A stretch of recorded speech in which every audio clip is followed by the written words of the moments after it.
উটের দিকে তাকিয়ে দেখেছেন কিভাবে তাকে সৃষ্টি করা হয়েছে? উট প্রকৃতির এক মহাবিস্ময়। এটি 53 ডিগ্রি গরম এবং -1 ডিগ্রি শীতেও টিকে থাকে। মরুভূমির উত্তপ্ত বালুর ওপর ঘন্টার পর ঘন্টা পা ফেলে রাখে। কোনো পানি পান না করে মাসের পর মাস চলে।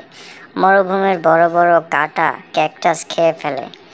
150 কেজি ওজন পিঠে নিয়ে 100 মাইল হেঁটে পার হয়। উটের মতো এত অসাধারণ ডিজাইনের প্রাণীবিজ্ঞানীদের কাছে এক মহাবিস্ময়। মানুষসহ বেশিরভাগ স্তন্যপায়ী প্রাণীর দেহের তাপমাত্রা সাধারণত 37 ডিগ্রি সেলসিয়াস বা 98 ডিগ্রি ফারেনহাইটের আশেপাশে থাকে।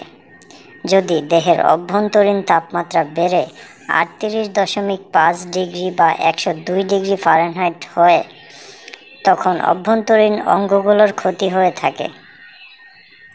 40 ডিগ্রি বা 104 ডিগ্রি হয়ে গেলে লিভার, কিডনি, মস্তিষ্ক, খাদ্যতন্ত্র ব্যাপক ক্ষতি হয়। 41 ডিগ্রি বা 105 ডিগ্রি ফারেনহাইট তাপমাত্রা শরীরের কোষ মরে যেতে পারে। এ কারণেই যখন স্তন্যপায়ী প্রাণীদের অভ্যন্তরীণ তাপমাত্রা স্বাভাবিকের থেকে বেড়ে যায়, তখন শরীর ঘেমে বাড়তি তাপ বের করে দিয়ে ঠান্ডা হয়ে যায়।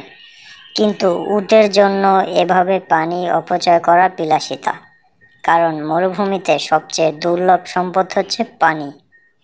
এই কারণে উটের শরীরে এক বিশেষ ব্যবস্থা রয়েছে।